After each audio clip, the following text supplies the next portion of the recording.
Hello everyone and welcome to Grow Roots. This is my April 2025 backyard garden tour. Well, welcome to my backyard everyone. It is about almost mid-April and here is my backyard, or the star of the show at the moment, which is why I'm starting here. This is my Tangerine Beauty Crossvine, and I wanted to film the April backyard garden tour before this glorious view kind of fades away. It's already actually starting to fade away a little bit, but as you can see, it still looks amazing. It is just a wall of color. These beautiful tangerine colored blossoms. You can barely see any green on the vine, to be honest. Here it is. Here's a little bit, but the rest of it is just covered in blooms. And the other thing that it's covered with right now, well, not as much now as it was yesterday, is bees. I think you can see some of them flying around right now. These little bees, they love to get in to the blossoms, and then you see little bee booties scooting in. There's one, if you could see that. See, the blossoms are starting to fade, and I'm afraid if I wait too much longer, y'all wouldn't be able to see this, so I wanted to capture it. This is just the most beautiful perennial vine, in my opinion. It survives in zones 4 through 9, I believe. It is evergreen for us here in North Texas. I'm a zone 8A, 8B, and so I am starting here so that you guys can see this beautiful Tangerine Beauty Crossvine. But I'm gonna go back over to where I usually start, because that's just, I don't know, like, this is where I start. I can't do anything different. So here we are over to, this is my perennial garden. This is absolute full sun most of the day, and so this is where a lot of this year, goodness, I think I may have overplanted, honestly, but some really exciting things in here. So let's get started with over here. First, you guys might notice this is new. It's actually not even planted yet, but this is, it used to be Kaleidoscopobelia. It was struggling, and then when I pulled it up, as I said I was going to do that. Hello, Chloe. She's our little backyard garden cat joining me for this garden tour. Oh, and even Gummy, my little puppy. She's not little, y'all. She's a year old and she's huge. She's probably about 100 pounds now. Anyway, back to the plants. I had a Kaleidoscopobelia. It struggled there. When I finally pulled it up, it had like no root system. I really don't know what happened, but I'm replacing it. I found this double play Big Bang Spirea at, where did I find it? Home Depot. And it was very reasonably priced, and so I picked it up because I thought it was absolutely beautiful. It looks a lot like my candy corn Spirea, double play candy corn Spirea. This one I've had, this is my 3rd year with it, and look, it is putting on blooms, and it's just absolutely spectacular right now. It's chartreuse green. The new growth is still kind of a orangey reddish color, and then these blooms are coming up and they are like this pink color for now. They'll turn like a dark purple, but I think that's gorgeous. I haven't planted it yet, but I'm gonna have one there, I'm gonna have one there, kind of to anchor off this garden bed. I think it will be beautiful. Don't you, Chloe? Yes, you think so too. You like it. Okay. Over here in this little border area, I have dwarf Mexican petunias, and they are pink. They are coming back very quickly. They are not in bloom yet. I don't see even any buds quite yet, but that's normal. They don't normally bloom until, I think, late spring, early summer. So those will be really pretty. But I do have Dianthus that is in bloom. Look at that gorgeous pink color. I just added this Dianthus, I think, in the fall, and it's huge and it's beautiful. It is also evergreen, so that's really nice. Let's see. I have a Sweet William plant here, but it is not sending up any blooms, which is interesting. But I do have others that are. I'll show you. And then right off to the left of this Sweet William are these sweet violas, which they will not last all season long. They're still doing amazing, to be honest. So they're going to stay here for the time being. But planted right next to it, and this is what I mean, like things are planted pretty close together here, is Larkspur Kaleidoscope. And I grew this, I winter sowed this, so this is the seedling from that. It looks to be doing really, really well. And then I have another Dianthus that's right there. Again, just absolutely beautiful. Coming back behind the Sweet William, you're going to see I've bundled up a whole bunch of daffodil bundles. So those are my daffodils. They're done blooming. However, the leaves still need to gather sunlight until the leaves die off. And so I'm just kind of leaving them there, but they are in the way. And not only are they in the way, but they're preventing other things from getting the sunlight that they need. And so I've bundled them up. Chloe, you need to get out. There we go. Okay, so right here is what I wanted to call attention to. This is actually a ground cover called Plumbago Ceratostigma, and they produce these beautiful bright blue flowers. This is not to be confused with the Plumbago, the annual Plumbago varieties that get really, really tall. This isn't like that at all. Those don't survive our winters. However, Plumbago Ceratostigma does survive. It's deciduous. It loses its leaves, but it does survive our winters, and then it comes back and it spreads, I think by rhizome, because I am seeing it come up all over this garden bed. And that's actually exactly what I want it to do. I needed it to be a ground cover. I wanted it to be a ground cover here. And you'll see as the season goes on, they will produce these beautiful, like true blue blooms. So I'm super excited about that. Some other things that are popping up. This is a bluebonnet. And look, my bluebonnets are way behind other bluebonnets that I've seen in my area. I'm not exactly sure why, but that's okay because then I think I get to enjoy them when maybe other people are not able to because theirs are gone. But anyway, I have bluebonnets coming up all over this garden bed as well, getting ready to bloom. There's another one right there. And then, goodness, this is like getting taken over. Okay, let's go back over here. Oh, goodness. I have a verbena that's right here that is crowded out by the violas. So let's see, where does the verbena originate? I think right here. Yeah, so as soon as the violas die off, I will take them back so that the verbena has room. And then also I have the verbena fairly close to a yarrow. So this is Summer Pastels Yarrow, and it was winter sown, and again, it's doing really, really well. But, yeah.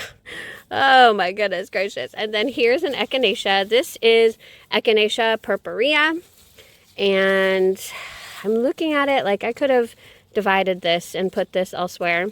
Over here is another bluebonnet.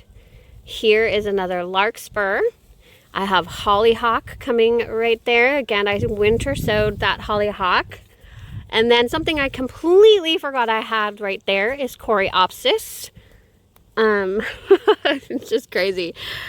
Some other things that I have, again, like here's the Plumbago Ceratostigma that's popping up. And then here is Candy Tuft, again, winter sown. I have Candy Tuft all around this center container, and I'll talk about that in just a moment. Let's see.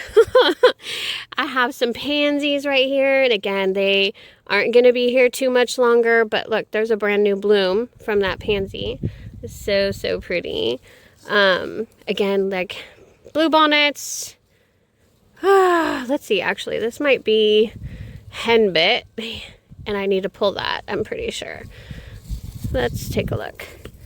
Yeah, we're going to pull that. That's henbit. That's not something that I want there. Okay, and then coming along this fence, I have Confederate Star Jasmine and a Queen Line Zinnia. seedling, and then I have a bunch of seedlings that are popping up right here, and most of them so far are black-eyed Susan vine seeds or seedlings that are coming up. And so I'm letting some of those come in. I want them to climb this fence still. Those are from last year, and they did really good on this fence. And so I enjoyed having that vine, so I will allow that vine to grow. But another vine that I have to look out for that I don't want to grow here is purple hyacinth bean vine. A lot of you love it, and honestly, I love it too, but it was way overpowering on anything else, and just completely not really appropriate for just a 5-foot fence or 4.5-foot fence. So I'm not going to allow purple hyacinth bean vine to grow here anymore. I'll keep an eye out. But so far, I don't think I've seen any of those seedlings. Okay, so coming back in, I have another larkspur. And then this lovely is Sweet William, and this is a very tall variety. It was grown from seed. This is its 3rd year, so I don't know how much longer this one will survive, but it really grew big this year. Like, I've got Sweet William, you know, buds coming up everywhere. Pretty soon this is going to be full of these panicle kind of pink blooms. It's going to be spectacular. I'll absolutely love it. I have another echinacea here, a shorter variety. I have more violas. I have candy tuft. It's actually getting really, really big. I wonder when it will flower. Some more candy tuft, more plumbago serratistigma, more dianthus. While I'm over here, let's see. Oh, yeah. Finding places to stand where I'm not stepping on a seedling is very difficult. You see little tiny things popping up here. Those are little pansies or violas, I don't know which, that have seeded themselves. This right there is another larkspur, more plumbago serratistigma. So yeah, it's coming in everywhere. And then I have another dianthus. I'm gonna come back around over here real quick so that y'all can see. I don't want to miss the alyssum that I planted. So let's see.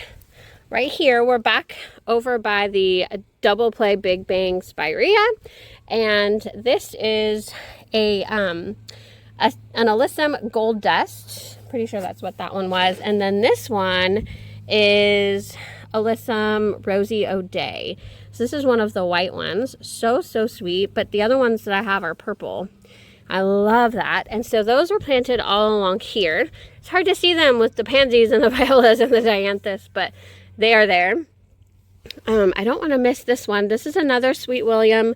This plant is the same age as the other one I just showed you, but because it's here on the end here, it's just kind of been trampled on by Chloe, by my puppy.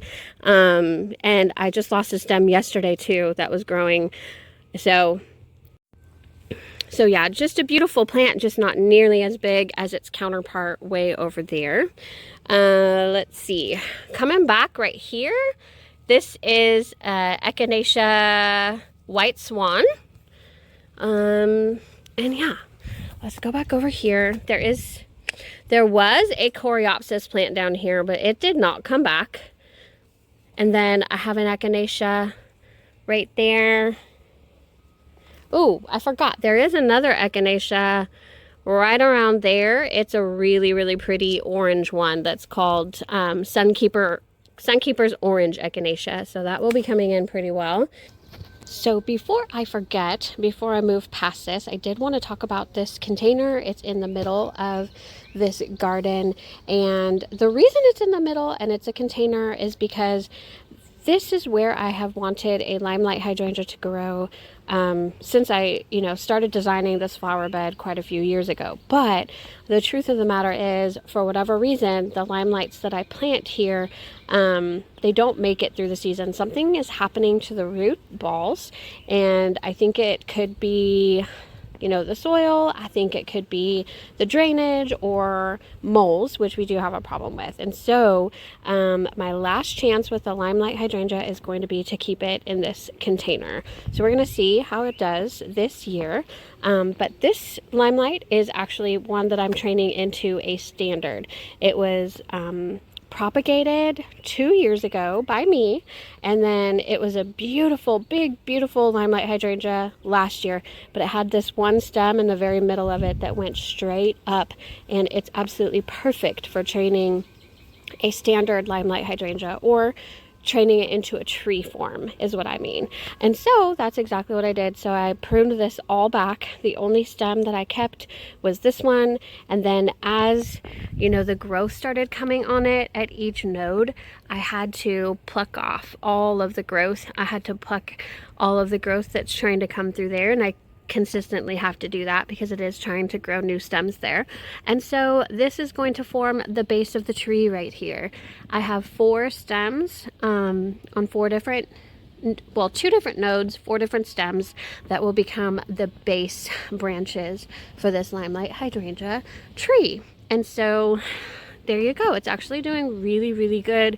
I have a tomato cage here that I decided to trellis it to make sure that it stays up and down and is not at an angle. And also what that will do is these branches that are growing, as they get bigger and as they get blooms on them, they will get heavy and they will want to flop down. And so what I will be able to do is stake them up to this so that they are growing up instead of laterally or instead of downward, because they will form the shape of this tree. Basically, what I do this year forms the shape of this tree. So I'll be able to tie it back and make sure that it's growing how it's supposed to grow.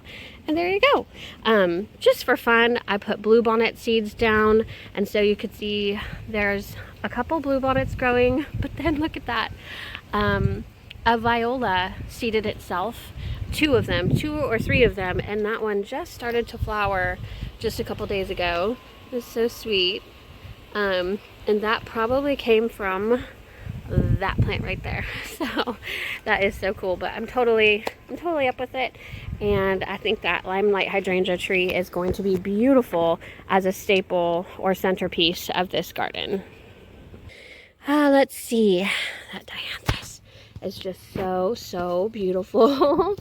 Let's see, and again, you see these flopping leaves. It's the daffodil leaves. So coming back over here, okay, so here's that Rosie O'Day, the Alyssum Rosie O'Day in purple. It's so beautiful. I absolutely love it. And then another bluebonnet, and then here we go. Oh, it's my peony. It's gonna be so pretty. So this one I think is Carl Rosenfeld. It's the one that has the hot pink blooms, and this is the 3rd year. I got this as a bare root peony. Excuse me, hold on. Oh, I almost got it. It was a baby grasshopper. Ugh, the bane of my existence. Here they start. Ugh. Anyway, so it started as a bare root peony 3 years ago. I have not seen it bloom. However, this 3rd year, there is a bud right there. Even if that's the only one that I get this year, I'll be so happy. But really happy to see that come back. Let's see what else is going on. There's another yarrow right there, and then right next, oh, it's hard because my shadow is there, hold on. Right next to the Sweet William is Mr. Goodbud sedum. So it is coming up and getting big and doing well. Right next to the peony, I planted a Cosmo. Like before the peony even came up, I forgot where it was, but that Cosmo's got a bud on it. This is Cosmo apricot. It is a pink variety of Cosmo, really pretty. And some more Alyssum Rosie O'Day there, another Echinacea purpurea. And I think that encompasses, oh, there is a verbena that's down there too. That goodness, it's just going to be so crowded. Another Plumbago serrata stigma, another Plumbago serrata stigma. It's coming up everywhere. It's just, yeah. Let's see. I will be doing a container garden tour, but I'm going to move along in the garden. So over here in this little weird like space between my patio and the fence, I planted a clematis last year, and I'm so happy I did. This is my first clematis.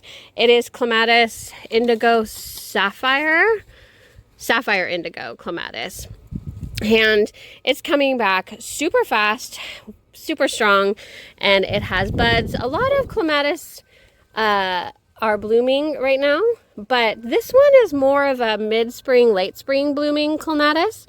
So it is just now getting its buds, but it does have quite a few of those buds.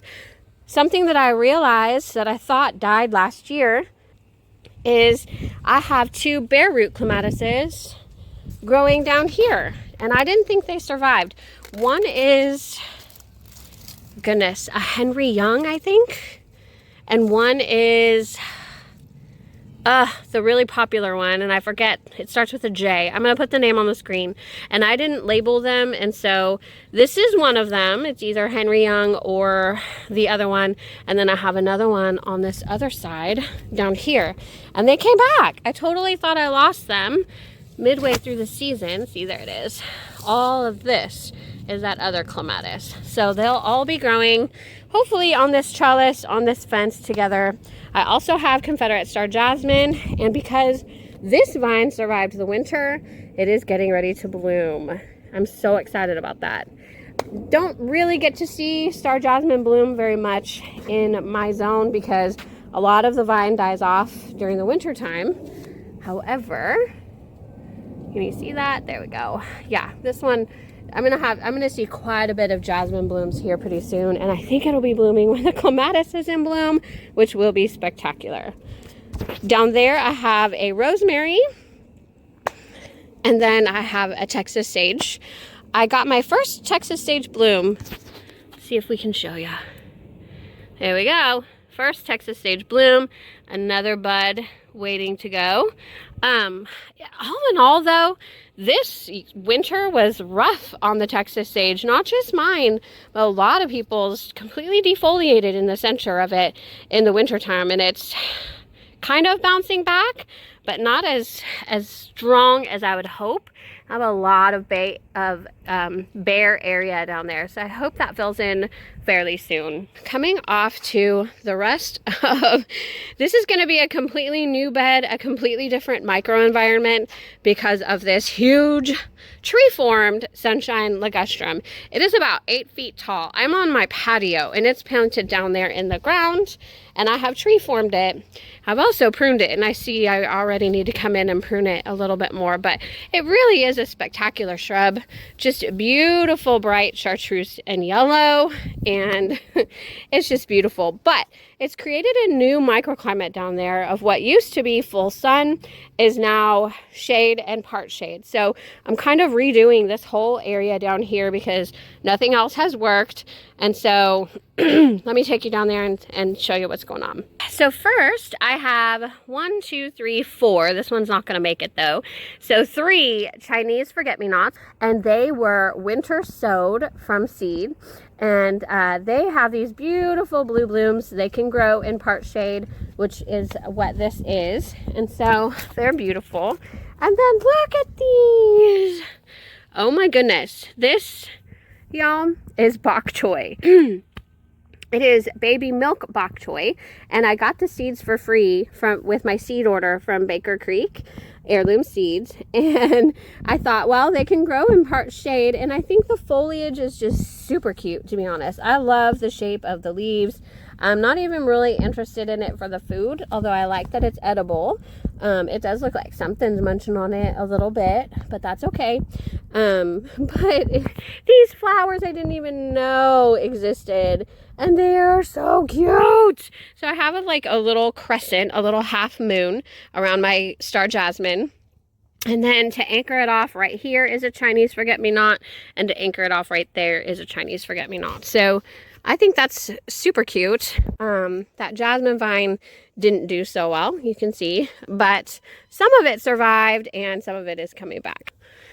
Coming over here is just gorgeous. So this is Ajuga, Burgundy Glow Ajuga, and it circles the Sunshine Ligustrum around the bottom, and it is in bloom. So pretty. I love those purple blooms. They don't last long enough for me though.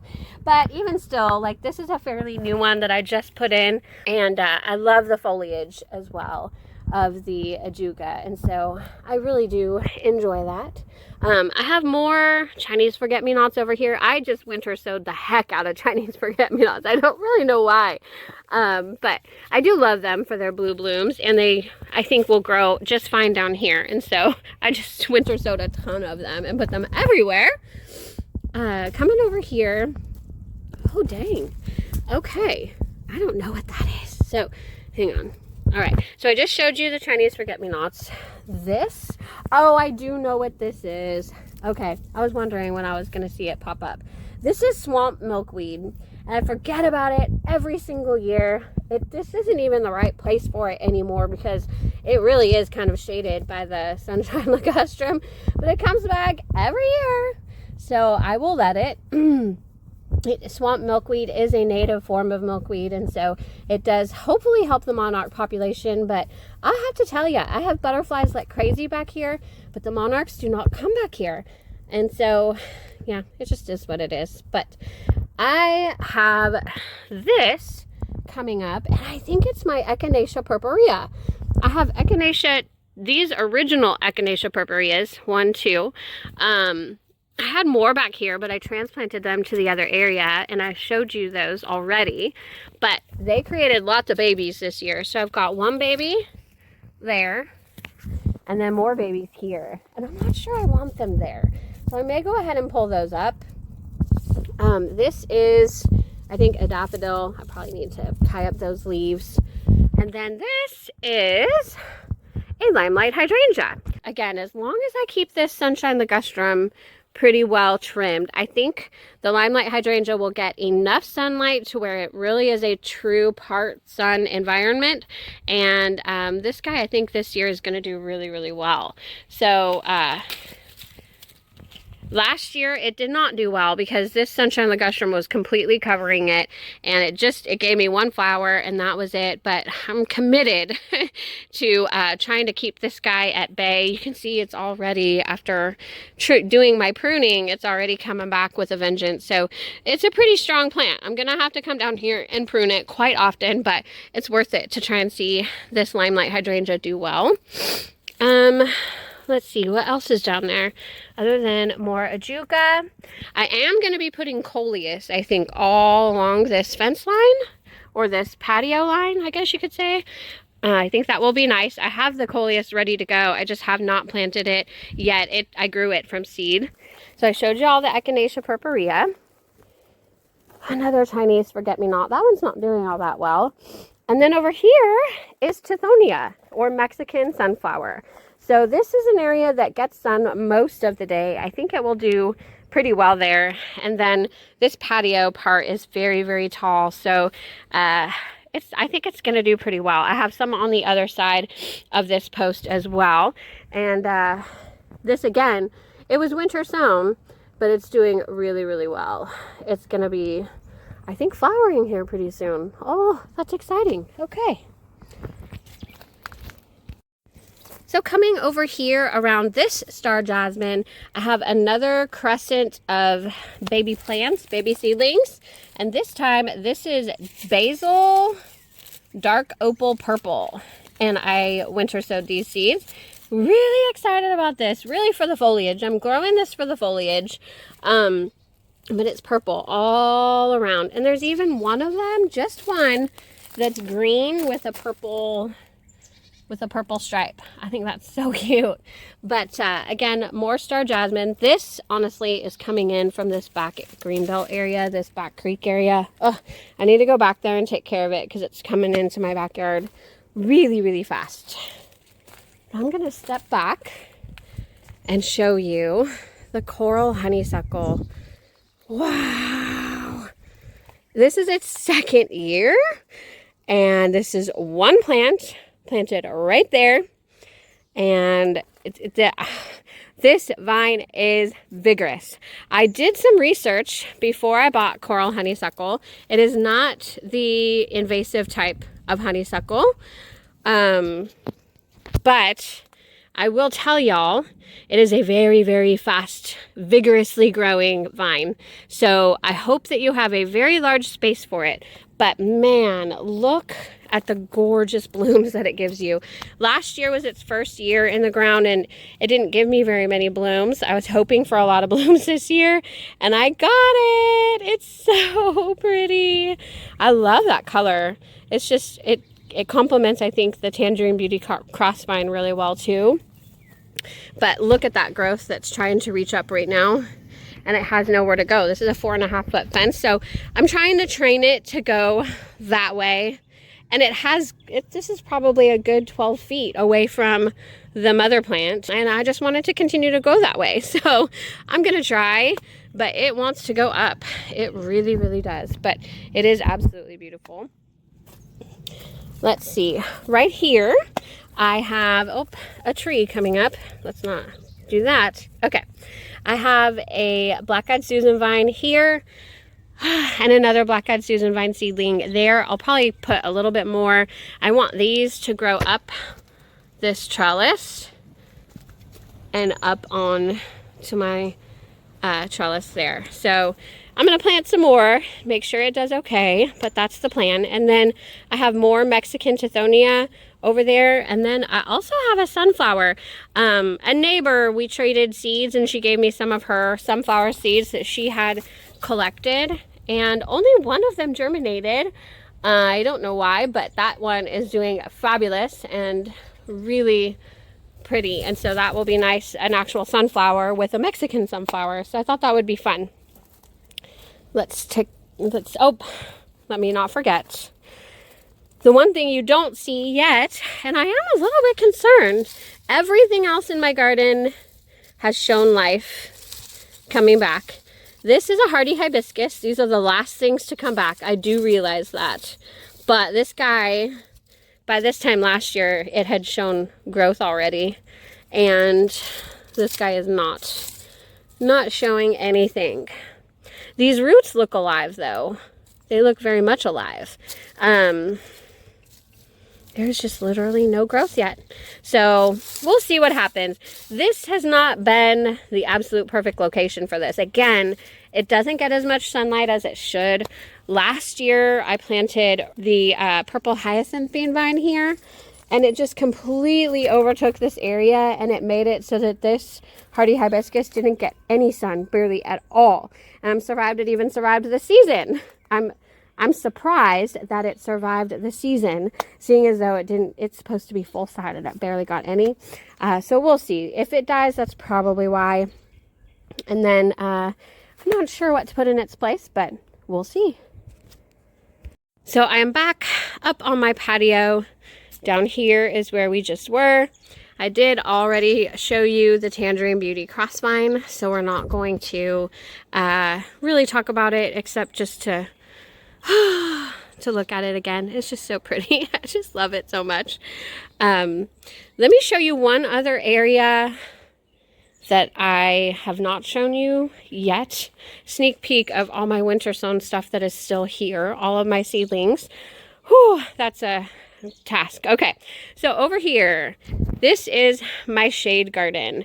This is almost 100% shade on the north side of my home, and this is a brand new garden bed just this year.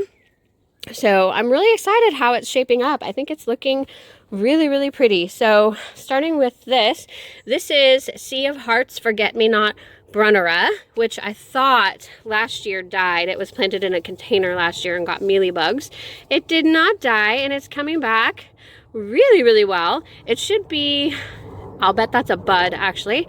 It's going to be blooming here soon, and these are true blue blooms. So really excited about that. I have Liriope that I got on clearance, like all throughout the border of this. And then I have hostas in containers. I wanted to see if I could grow them, and I can. They're doing amazing in containers. Just look at this. Look at my hand, and look at this leaf. Goodness. And this is just the very beginning, honestly. This is Elegans Blue Hosta. This next one is, I still can't remember, Ellerbroic Hosta. This one is the furthest behind, but still looking amazing.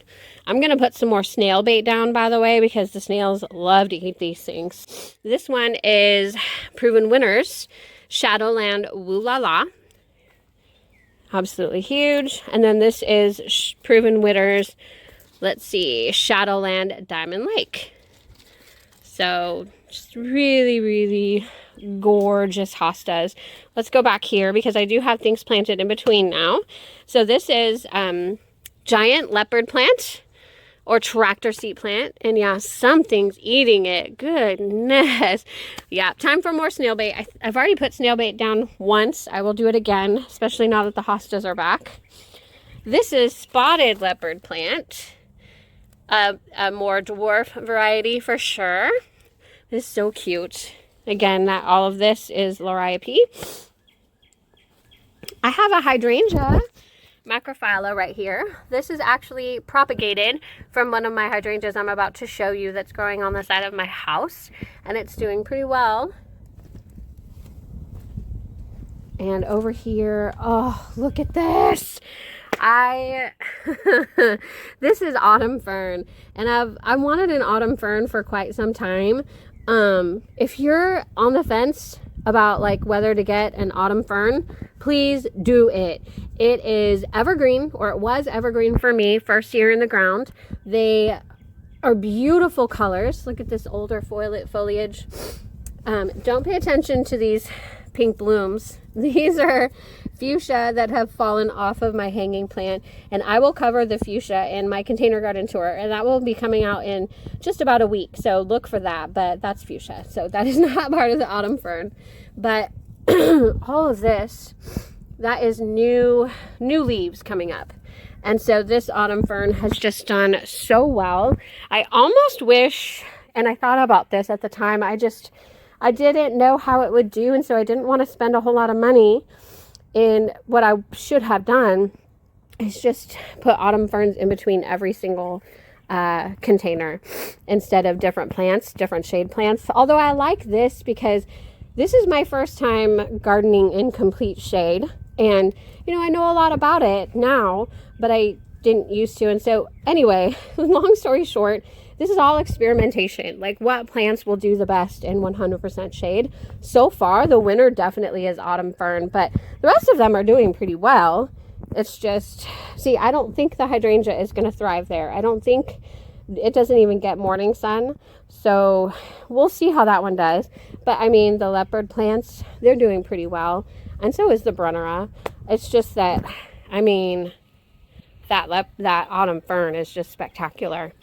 It would have looked beautiful in between every single hosta, but you know, it's what it is, and now I know, and that's kind of the point of that experiment, right? So let me go back over to the other side of my house so I can show you my other part shade / shade garden.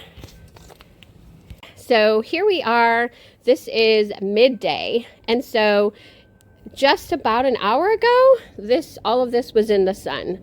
And now that it is midday, it will be in shade for the rest of the day. And then usually, this is a crepe myrtle tree of my neighbor's. Usually this is leafed out. And so what's in the middle underneath that tree is 100%, well, is shade all day long. Dappled shade when the rest of the bed is in the sun. But like this is going to be part shade because it gets morning sun. This is full shade, and then back there is part shade as well. So it's kind of an interesting dynamic, and I've had to learn a lot. Again, this bed is about 2 years old, so still pretty new. But let me show you what I've got down here. So it looks like Gummy already dug a little hole. I redid mulch yesterday, and she's already gotten into it, my puppy. Right here is like an amaryllis bed. These amaryllis are new.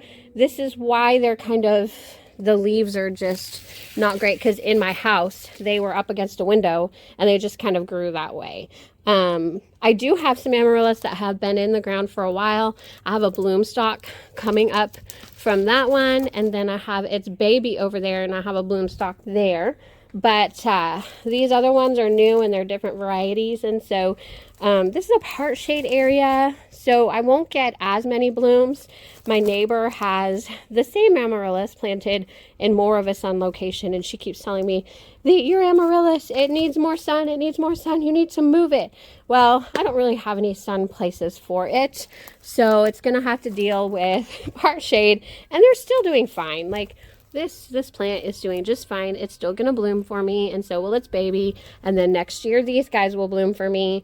But anyway, that's what's happening there.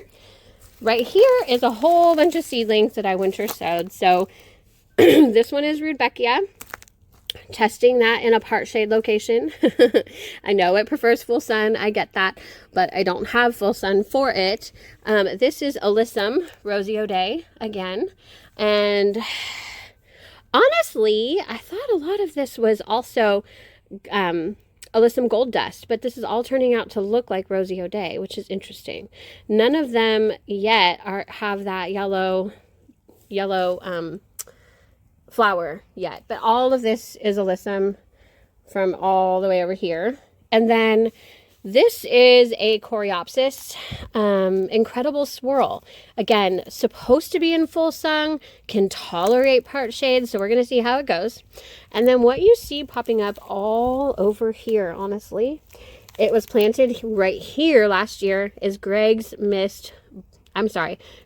Blue Mist Flower. And it's incredible. It's an incredible plant. Really, really pretty. In this part shade location, it does get a little bit leggy, a little bit tall, and then it flopped over for me, and then it started rooting itself all over the place, and it's popping up everywhere now, and which is fine. It's going to act more like a ground cover for me in this part shade location, but I'm totally cool with that, and I really, really hope the queen butterflies see it and come and visit us. But last year they did not see it, but we'll see. I'm just really hoping to attract a lot more butterflies and pollinators this year, and Greg's Blue Mist Flower will help me do that. Right here again, I have another peony, and this is so interesting. So I specifically got 2 bare root peonies, and I planted one in this part shade location, one in the full sun location that I showed you previously, and because I wanted to see how they would perform. And it is so interesting. They have both survived this entire time, but this one, you can tell, is not as big as the other one, so that's one big difference. It is still putting on a bud though. See that little bud? So I'm still going to get flowers this year, which I'm super excited about. This one is Sarah Bernhardt. So forgive me, this is my first time growing peonies. Maybe the size difference is just strictly one is Carl Rosenfeld peony and the other is Sarah Bernhardt peony. Maybe, if you know, let me know. But otherwise, I can attribute it to the fact that this one does not get as much sun. It would make total sense that this would be smaller than the other one. So that's what I think, honestly. The other difference is that this one can generally stay up and stay green the whole growing season, because it's in shade for a lot of the day. The other one that is in full sun comes out with a bang. It's growing really good, really big, and then it will go dormant pretty quickly. Like the leaves will start turning brown. I think it's dying. I start panicking, and then I remind myself, no, it's just going to go dormant. It's just too hot for it in the Texas full sun. This Texas full sun is different than full sun in other locations. And we here in Texas have grown to learn that in the gardening world. So it's just too hot for it. It goes dormant. But the dormancy doesn't mean it's dying. It just means that, hey, I'm going for now. It's a little too hot for me, and I'll check you back when the temperatures are a little bit better. Which, honestly, wouldn't we all like to do that in this Texas weather? I don't blame it. really excited about this peony. And if you're wondering about like growing peonies, whether they should be in part sun or full sun, it just really depends on, I think, what you want. Do you want a smaller plant that's going to stay, you know, out and green for you most of the season? Or do you want a larger plant that's going to be spectacular and then go away when it's hot? It's up to you, really. So here is a boxwood that I have thought about taking this out. I just feel like it's kind of out of place here. And it's also like it's got a big old hole in there. I need to prune this guy up pretty well, actually. It needs some work. Yeah. This is, again, sweet alyssum growing down there. But right here, something's eating it. This is aster. It is a purple aster. And there was another one over here that Gummy tore up, and so it's gone. But that is a purple aster. This is candy tuft, and I will tell you, candy tuft does not like being in part sun. Or at least this one doesn't. This is a volunteer, and I was thinking it was zinnia. I have these coming up all over this part sun, or this shade garden. I'm not exactly sure what it is. So if you guys know, let me know. It looked like a zinnia when it was a seedling, but now I'm thinking it's not. And I don't know. My neighbors on this side behind this fence threw a lot of seeds out, so I may ask them what this could be, if this looks familiar to something that they planted. But anyway, it's funny. Something I did not expect is that I had Purple Heart planted here, and my puppy tore it up, and it just went away, and I thought it died. It was halfway through the growing season, but nope. These little things grow from, you know, those tubular, whatever. Anyway, those were still in the ground and doing fine, and so the Purple Heart is coming up again, which I'm pretty happy about. The other thing that's spreading like crazy is this variegated Vinca major. It is a ground cover that started as one ground cover over there, and it is spreading all over the place, which is what ground covers are supposed to do, and it's what I wanted to do back here. So this is popping up here. They have cute little purple flowers. I don't think any of these are flowering right now. They were, though. They did give me a couple of flowers. Here is a daylily, beautiful peach colored daylily, and I'm seeing now that this has, wow, this is divided into like 5 daylilies. I should divide this. I really, really should. But I don't know if I'm going to. Okay, so coming along here, again, this is the variegated Vinca major. This is a Chinese forget-me-not. Little piece of grass growing in there too. More Purple Heart. This is a Rudbeckia. Again, I'm just trying to see if it'll grow in part sun. More Amaryllis back there. More variegated Vinca major growing here. This is why I'm concerned about my other plant, my other hardy hibiscus. This is a rose mallow, and it is coming back. So, yeah, I'm concerned about my other one because this one's pretty good. That poor thing gets eaten up by grasshoppers every single year. They love that plant for whatever reason. So variegated Vinca major is coming in strong right here. Another Chinese forget-me-not, variegated Vinca major. And then here starts the actual like shade garden. So I have a row of hydrangeas, Hydrangea macrophylla, and I have 6 of them all through here. So they get dappled sunlight and shade all day long.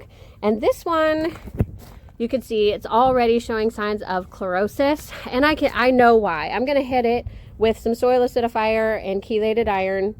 I keep forgetting to do that, but the reason is because my hose is right there, and that had a leak. It still has a little leak, but it had a really big leak that was leaking right here and then draining right here because we're on a little bit of a slope, and so all of those nutrients are draining out of the soil. So that makes total sense why that one is struggling, but I am going to hit it with some chelated iron, and that should help it. I planted begonias right there. Ugh. I just mulched, so you can still see a little bit of mulch poking through. Sorry about that. But what I wanted to point out is right here. I have noticed in 2 different locations, I had a begonia planted here last season.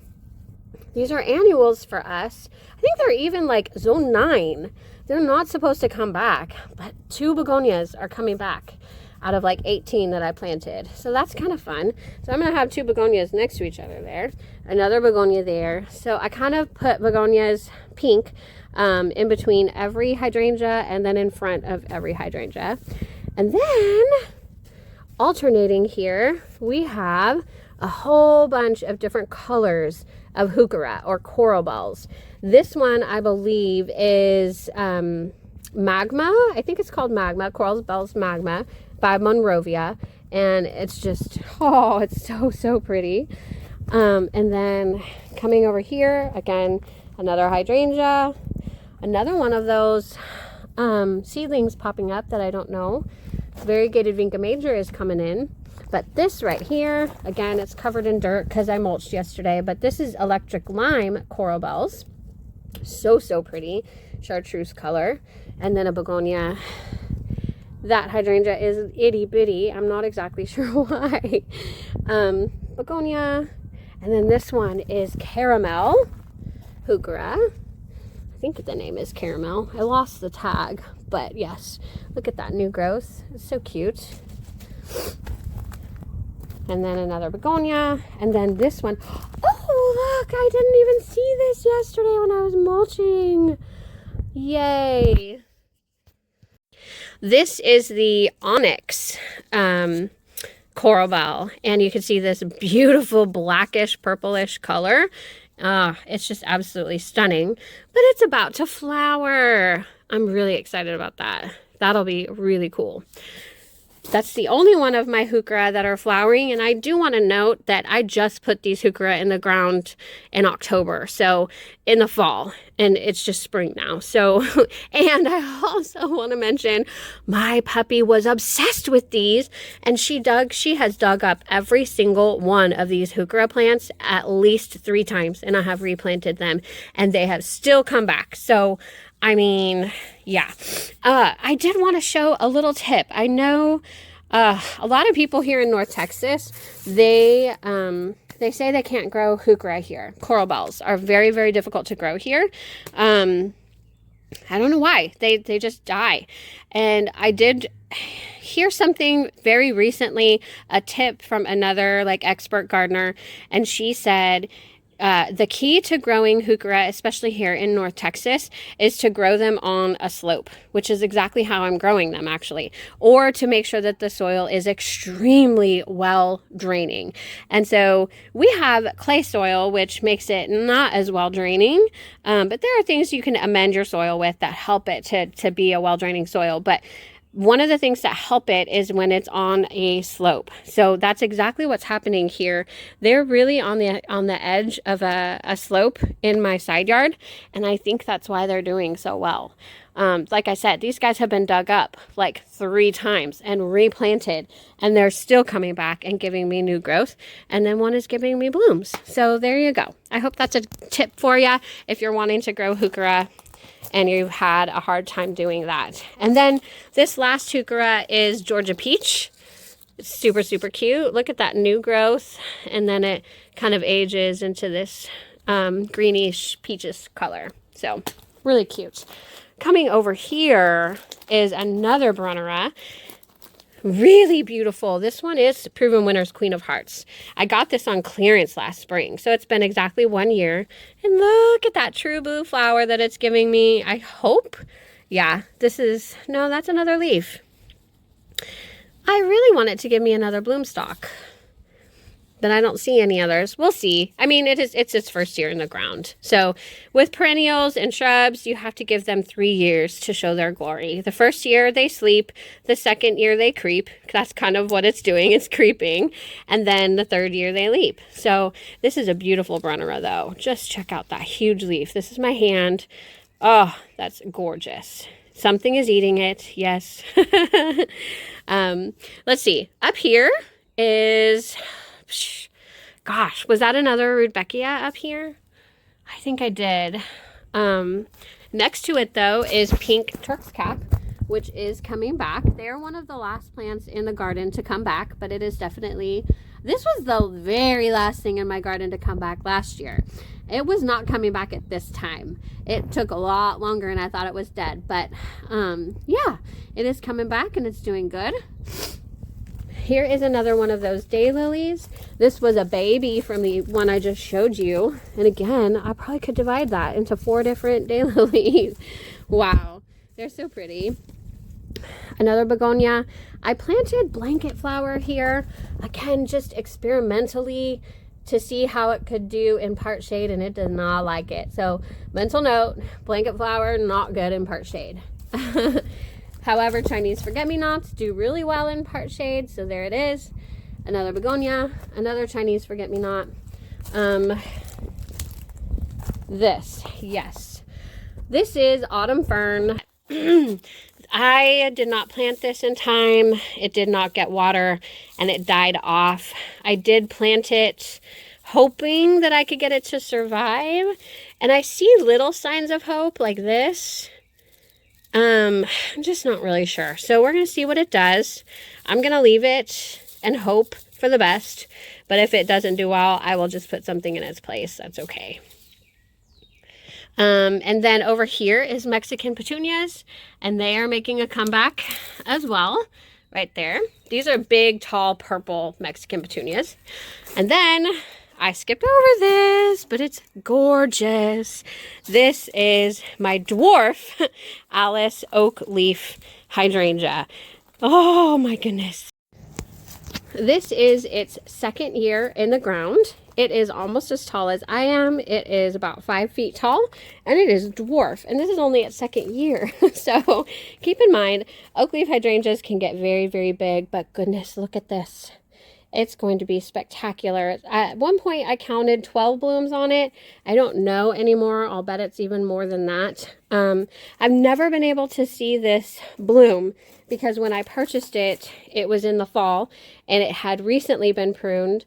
Probably too late in the season. They cut off all of the buds. And so last year, it did not bloom for me. And I was really kind of frustrated at that.